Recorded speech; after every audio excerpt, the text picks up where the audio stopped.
Seeing is the sources. So broadly, the sources of Sharia divided into two categories: primary and secondary. Quran and Hadith are known as primary sources of Sharia, and the rest of the sources are called secondary sources of ijma, ijtihad, and qiyas. Ijma, ijtihad, and qiyas is consensus of scholars. Qiyas is ijtihad is application of knowledge and logic to solve. So you might be thinking, if the religion is if the religion of God is complete, then what is the need of ijtihad? Ijtihad, actually, the need for ijtihad is there. New issues come up. Time of the period of history. There are some special issues come. So Sharia position or Sharia injunctions, Sharia guidance rules and principles uh, uh, is important. So that problem is ijtihad, solving new problems, Sharia point of view in every period of time. There are broad four schools of thought that developed during a period of time. So the most famous is Hanafi, and as far as fiqh is concerned, Shafi'i school of thought, then Imam Maliki. Imam Malik was whose school of thought is known as Maliki, and the one is Hanbali, which originated, or Imam Ahmad bin. So these are four schools of thought, but the point that I want to make is that all these schools of thought were the result of ijtihad. Imam Abu Hanifa was a great mujtahid. Imam Shafi'i was a great mujtahid. Ahmad bin Hanbal was again a great mujtahid. Then similarly was Imam Ahmad bin Malik was also a mujtahid. There were other mujtahids also. For example, Imam Nakhai, Imam Sha'bi, but their school of thought did not get popularity. So the point here is that the school of thought developed during a particular period of time in the history. They were not meant to be stagnant. Ijtihad means solving new problems. So they solved the problems of their. Although it is a very important, very important literature, very important body of work, scholarly work. But what happens is that, for example, if you approach a particular any book with a new, with a new problem, then what he will do? He will actually search for the solution of that problem in old books. So, for example, Uduri. Uduri is a famous book on fiqh in Hanafi literature, in Hanafi fiqh literature. Uduri. The second most important book is Hidayah. Hidayah. So what they will do? They will search for the solution of that problem in Uduri, in Hidayah, and Raddul Muhtar is one book. Raddul Muhtar.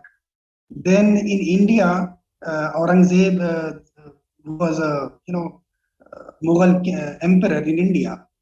He constituted a committee in which the father of Shah Waliullah was there, Shah Abdul Rahim Sah, and that committee was tasked with the problem of solving every problem from Sharia point of view, and their conclusions, the collection of their fatwa is known as Fatawa Alamgiri. Fatawa Alamgiri, have heard about this. Have you heard about this Fatawa Alamgiri? So it's a collection of fatwa fatwa of scholars. It was a committee of scholars, and whenever any new problem was there, they were used to approach that committee, and that committee was you know, supposed to do analysis of that problem from Sharia point of view, and then come up with a ruling, with a Sharia position, with their opinion. So what a mufti does, a mufti normally they search for the solution of the problem in those old books, and if they find thing, they just quote that text that as written in Fatawa Alamgiri, this matter is not allowed. Written in Quduri, this is not allowed. As the author of the Hidayah has said, this matter is makruh. So things like that. And so these are, the books of, fatwa, or the opinions of the scholars. Fatwa, what is fatwa? Fatwa is the opinion of the scholar. Fatwa is not something, a binding thing. Fatwa is just an opinion of a scholar. There are usule fiqh. Usule fiqh is a branch of fiqh that deals with principles, how to do analysis, how to do ijtihad. That field of study is known as usule fiqh. So the knowledge of usule fiqh is required. I mean, for example, let me tell you a very broad rule that if there is any problem, and we have been asked regarding that problem, a scholar has been asked for regarding that problem. He will do, first he will search for the solution of that problem in Quran. If the Quran is silent about that matter, then he will search in Hadith. And even if Hadith, there is no reference of that matter in Hadith also, then he will go for ijtihad, or application of his logic and rational, and he will find some similar matters, that is qiyas. So ijtihad and qiyas. If there is any committee of scholars, and if they decide something correctly, that may be termed as ijma. So these are three other options that are there if the Quran and Hadith are silent. So this is a normal procedure, that first search for the solution in Quran, then Hadith, then ijtihad, qiyas and ijma. But I mean, this hierarchy should be maintained. It's not that if there is something in Quran and through ijma we can nullify that order. It's not possible, because Quran is Quran. It's we cannot, and the position of ijma, ijtihad and qiyas comes below Quran and Hadith. Similarly, if there is something in Hadith which is contradicts or apparently contradicts the Quranic verse, then that Hadith should not be relied upon, because Quran is superior and Hadith is below the stature of Quran. I mean, the authenticity of the Hadith is not as much as the authenticity of the Quran. So this is, a broad, the basics, the very basics of usul fiqh, the hierarchy of the sources: Quran, Hadith, then the rest of the three sources of Sharia. So what I was saying is that the four school of thoughts, they are very popular, and they developed over time. But it does not mean that the door of ijtihad is closed, because every day some new problems come, and there is a need for guiding and coming up with the problems, with the solution of those problems from the Sharia point of view. For knowing the Sharia position on that peculiar matter or new matter from Sharia point of view. So that process is known as ijtihad.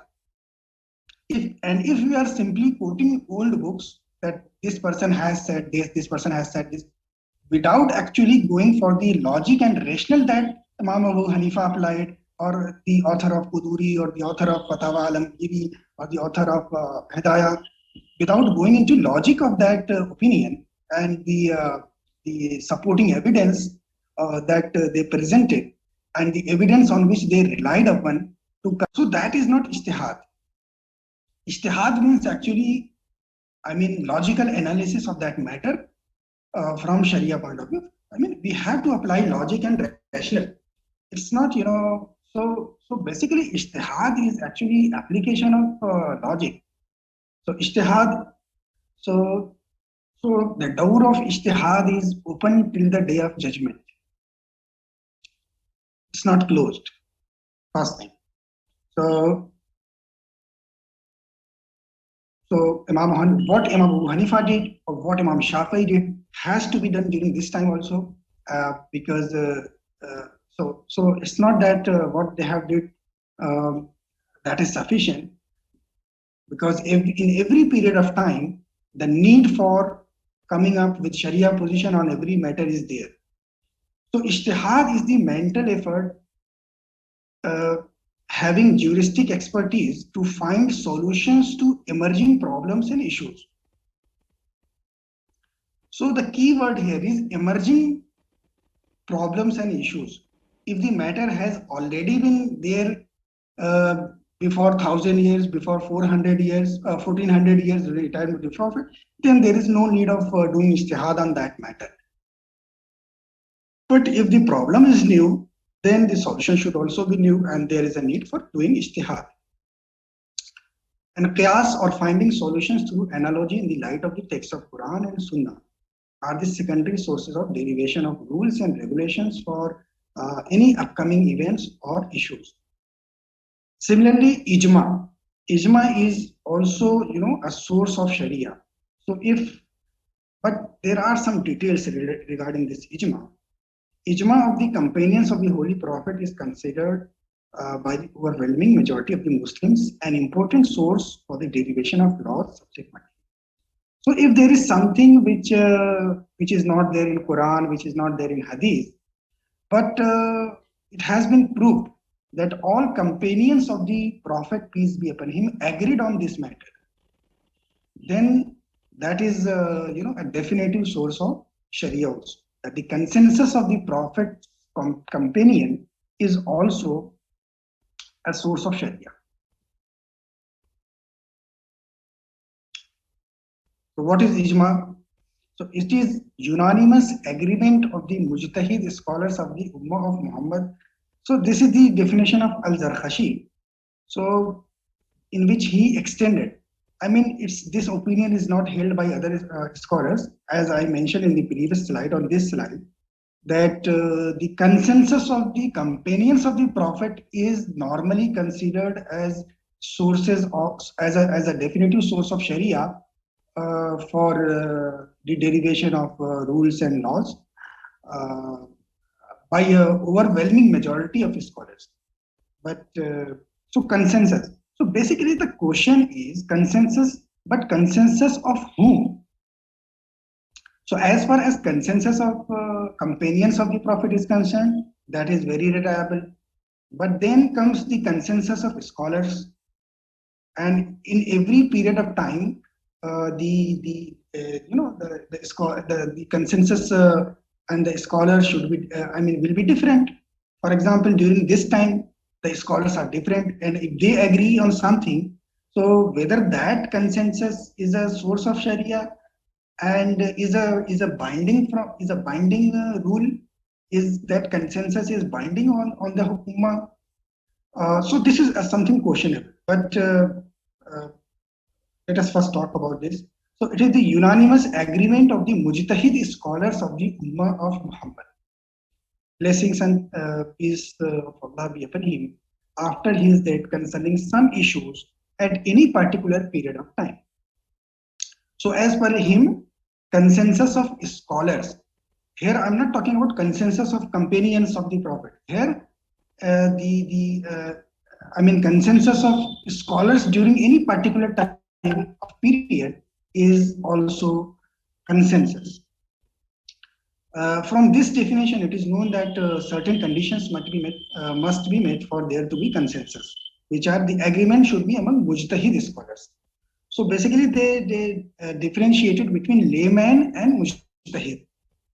Layman is a person who does not have in-depth knowledge of Quran and Hadith and Sharia. So that person is layman. So if laymen agree on something, it's not ijma. Ijma means scholars. If scholars unanimously agree on something, if mujtahid means a person who has the ability to solve problems from Sharia point of view because he has deep knowledge of the Sharia. So that person is known as mujtahid. So if mujtahids agree on something, that is consensus. If laymen agree on something, that is not consensus. Then the second point, it should come after the death of the prophet. Because whatever prophet says during his lifetime, that is binding. I mean, a consensus cannot nullify the order of the prophet. The need for consensus arises only because there is no prophet right now, and but new problems are coming up, and we have to solve that problem. So that is why one of the source of Sharia is consensus also. So it is valid only after the life of the prophet, peace be upon him. During his lifetime, it is not valid.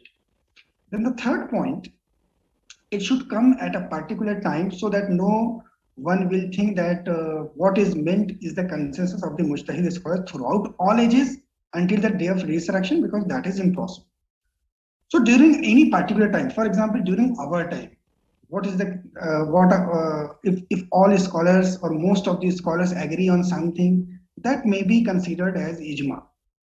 But during 100 years back, if 100 years back the scholars of that time agreed on something, that is also ijma. So agreement of scholars belonging to different times is not is not a requirement. Scholars that exist during a particular period of time, if they agree on something, that is sufficient for ijma. So this is one thing. And why ijma is is considered as a source of Sharia? The logic for that is one hadith that is there in Tirmizi, in which Prophet peace be upon him said that my ummah cannot agree on misguidance. बातिल पे मेरी उम्मत जमा नहीं हो सकती. My ummah cannot agree on misguidance. So it means, so if the ummah is having unanimous agreement on something, it cannot be a misguidance. It cannot be a misguidance.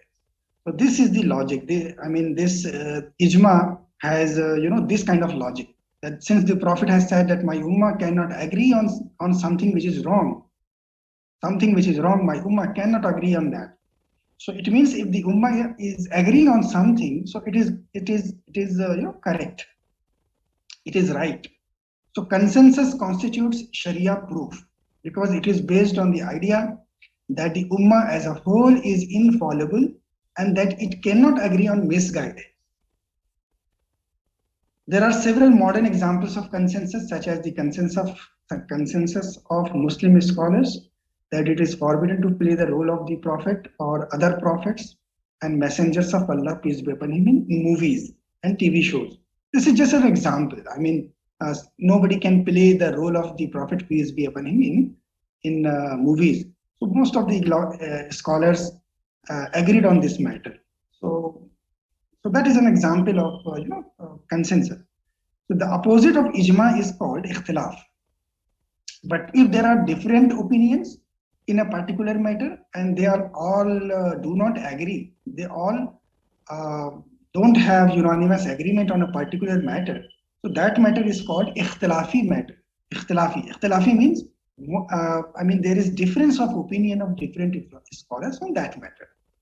So the opposite of ijma is ikhtilaf. If all agree on a particular matter, then it is ijma. And if some minority opinion is there, some scholars have different opinion, then we cannot say that there is ijma on this matter. We can say that there is ikhtilaf in this matter.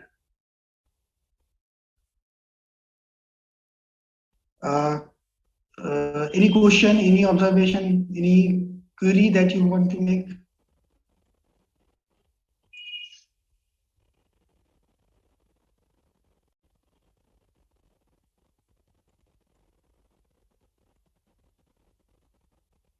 Yes, any query,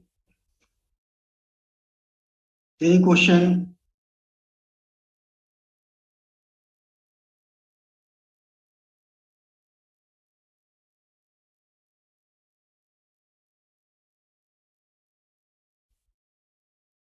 Bilal Khan is saying, in case of ikhtilaf, how do we choose one path? So, Bilal, normally the ikhtilaf is not in main matters or important matters. The ikhtilaf normally is there in subsidiary matters or smaller matters. So, even if we go for the uh, or any opinion of the scholar, then it won't be a big deal. But the thing here is that we should we should follow the opinion of the scholars that we trust. We should follow the opinion of the scholars that we have trust in. So that may be sufficient. So, for example, there is difference of opinion between Imam Shafi and Imam Ahmad bin Hanbal or Imam Abu Hanifa. So that kind of ikhtilaf is not very much important, because we say Amin bil jahr or Amin we should say slowly. This is insignificant matters. As far as our basic knowledge is concerned, that is non-existent. If I ask you how many कितने फर्ज है नमाज में, नमाज तो फर्ज है, ईमान के बाद सबसे the most important thing is सलात. अभी मैं किसी से भी पूछ दूं कितने फर्ज हैं नमाज के बाहर या नमाज के अंदर, कोई नहीं बता पाएगा. और इख्तलाफी मैटर को डिस्कस करना बड़ा मजा आता है, लेकिन if you follow Imam Shafi, Imam Hanifa, tell me what is the how many farz and wajibs are there in namaz as far as the opinion of Imam Shafi is concerned. Or if you are Shafi and if you are Imam Ahmad, follower of Imam Ahmad bin Hanbal, tell me what is his opinion about the farz and wajib of salat, and leave the sunnats and mustahab. How many sunnats are there in namaz? Can anybody tell me? कितनी सुन्नत है नमाज में?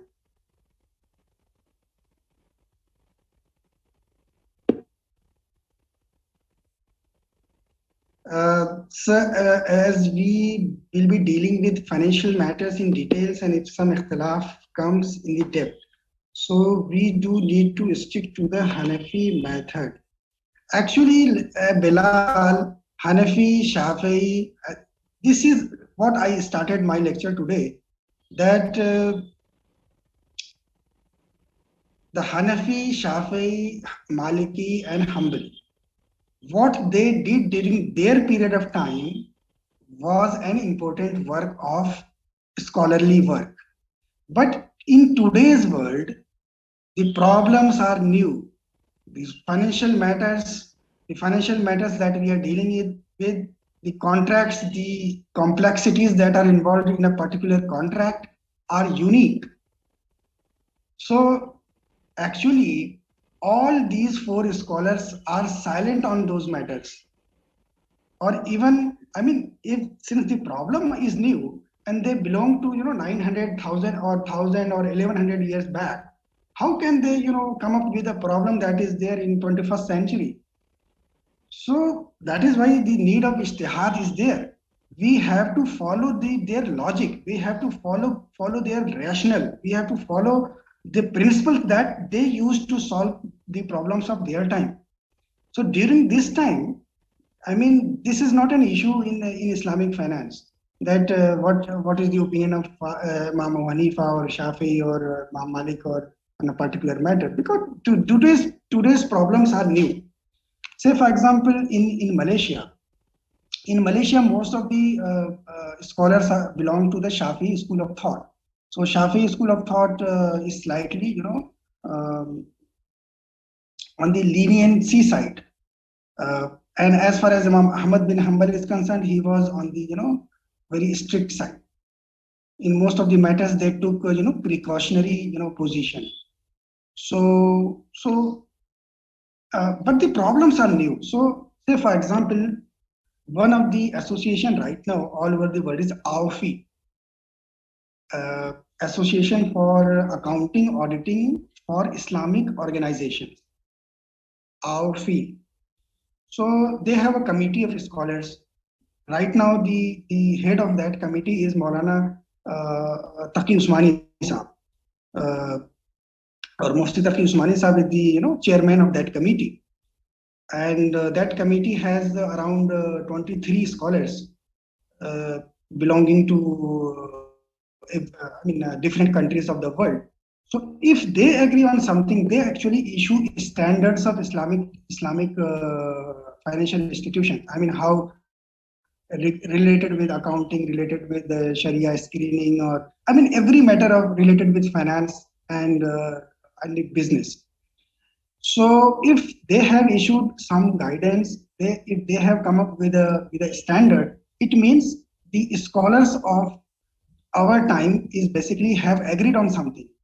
And that committee, I mean, जैसे Mufti Taqi Usmani Sahab is a Hanafi scholar. It does not matter if from where he is taking his inspiration. He is more inspired from Imam Hanifa.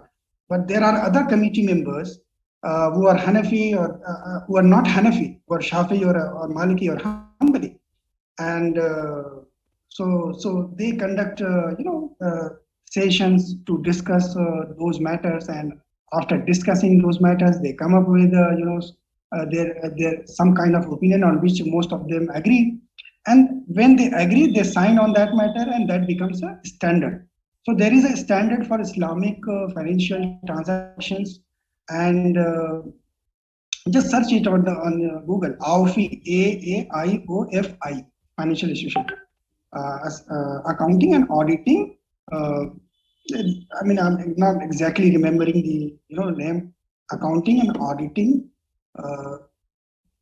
standards for Islamic financial institutions. So that committee actually has scholars from different categories. I mean, belonging to different schools of thought. So during this time, this is not a important matter. I mean, which fiqh we are following, it's not an important factor. The important thing is that we should do ijtihad, and there are very few people in the right now who are capable of conducting ijtihad, because they do. I mean, very few people have deep knowledge of Quran and deep knowledge of Hadith, deep knowledge of the fiqh literature. So they are not capable enough to solve the problems from Sharia point of view. So that is the the pain point. That is the real problem. I mean, having different opinion is not a problem, but not having the knowledge of Sharia, knowledge of Hadith, knowledge of fiqh literature is actually a problem.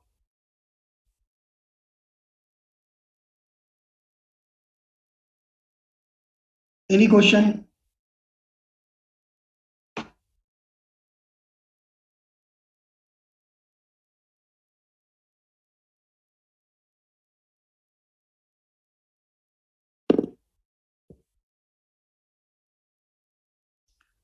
Actually, I mean, this is just off the topic, but let me just tell you that what is the purpose of education? Purpose of education is not simply, studying some knowledge or some facts and then remembering those facts and that knowledge, because we will not be able to preserve that knowledge in our mind for a long period of time, because we have just, remembering, memorizing those facts. If we are not applying our logic, if we are not applying our mind on a particular matter, if we are not thinking critical, in first year you have studied the subject critical thinking.